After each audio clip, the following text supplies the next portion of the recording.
Hello guys, welcome to Hasi's cooking channel. ഈ ചാനലിൽ നമ്മൾ ആദ്യമായിട്ട് ഒരു വീഡിയോ ഇടുന്നതാണ്. എല്ലാവരും സപ്പോർട്ട് ചെയ്യുക, സബ്സ്ക്രൈബ് ചെയ്യുക, മാക്സിമം നിങ്ങളെ ഫ്രണ്ട്സിലേക്ക് ഷെയർ ചെയ്യുക. നമ്മളിവിടെ ഉണ്ടാക്കാൻ പോകുന്നത് ഒരു വെള്ളക്കടല വെച്ചിട്ടുള്ള ഒരു റോസ്റ്റാണ്. ഇനി ഈ റോസ്റ്റ് നമുക്ക് ഇങ്ങനെ ചെയ്തെടുക്കാമെന്ന് നോക്കാം. വീഡിയോയിലേക്ക് കിടക്കാം. ആദ്യം തന്നെ നമുക്ക് നമ്മുടെ വെള്ളക്കടല എടുക്കാം. അത് ഓവർനൈറ്റ് കുതിർത്തി വെച്ചതാണ്. ഇനി ഈ കടല നമുക്ക് ഒരു കുക്കറിലേക്ക് ഇടാം. അതിനുശേഷം ഇഞ്ചിയും വെളുത്തുള്ളിയും ചതച്ചതും പച്ചമുളക് മുറിച്ചിട്ടതും നമുക്ക് ഇതിലേക്ക് ഇടാം. ഇനി ആവശ്യമായ ഉപ്പ് ചേർത്ത് കൊടുക്കാം. എന്നിട്ട് ഈ കടലക്ക് ആവശ്യമായ വെള്ളം ഒഴിച്ചു കൊടുക്കാം. ഇനി ഇത് അടച്ചു വെച്ച് 4-5 വിസലിനായിട്ട് കാത്തു വെക്കാം. ഇനി ഒരു പാൻ എടുത്ത് അതിലേക്ക് നമുക്ക് കുറച്ച് വെളിച്ചെണ്ണ ഒഴിച്ചു കൊടുക്കാം. അതിനുശേഷം ഇതിലേക്ക് നമുക്ക് ഇഞ്ചിയും വെളുത്തുള്ളിയും പച്ചമുളകും ചേർത്ത് കൊടുക്കാം. ഇതിലേക്ക് കുറച്ച് നല്ല ജീരകം കൂടി ചേർത്ത് കൊടുക്കാം. ഇനി ഇതിലേക്ക് ചെറുതായി അരിഞ്ഞച്ച സവാളയും കൂടി ചേർത്ത് കൊടുക്കാം. ഇതൊന്ന് ഇളക്കി കൊടുക്കുക. അതിലേക്ക് 2 സവാള മുറിച്ചതും കൂടി ചേർത്ത് കൊടുക്കാം.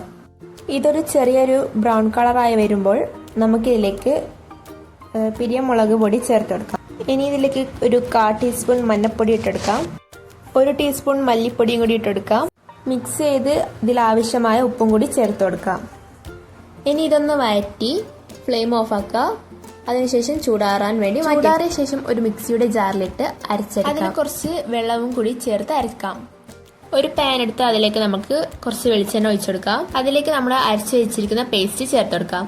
ആ അരച്ചെടുത്ത പേസ്റ്റിന്റെ ജാറിലേക്ക് കുറച്ച് വെള്ളം കൂടി ചേർത്ത് ഈ പാനിലേക്ക് ഒഴിച്ചെടുക്കാം.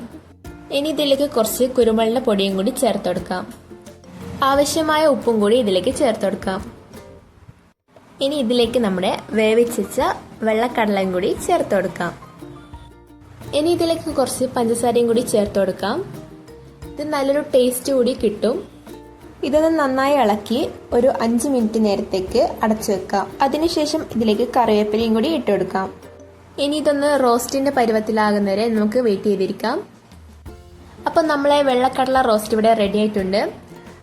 ഇതുപോലെ പൂരിയുടെ കൂടെയും ചപ്പാത്തിന്റെ കൂടെ ആയാലും അപ്പത്തിന്റെ കൂടെ ആയാലും നമുക്ക് വളരെ രുചികരമായ ഒരു റോസ്റ്റ് കഴിക്കാവുന്നതാണ്. വളരെ രുചികരമായ ഹെൽത്തി ആയ ഒരു റോസ്റ്റാണ് ഇവിടെ ഉണ്ടാക്കിയിരിക്കുന്നത്. നിങ്ങളും ട്രൈ ചെയ്യുക. ഇത് ട്രൈ ചെയ്ത് നിങ്ങളുടെ ഫീഡ്ബാക്ക് അറിയിക്കണം.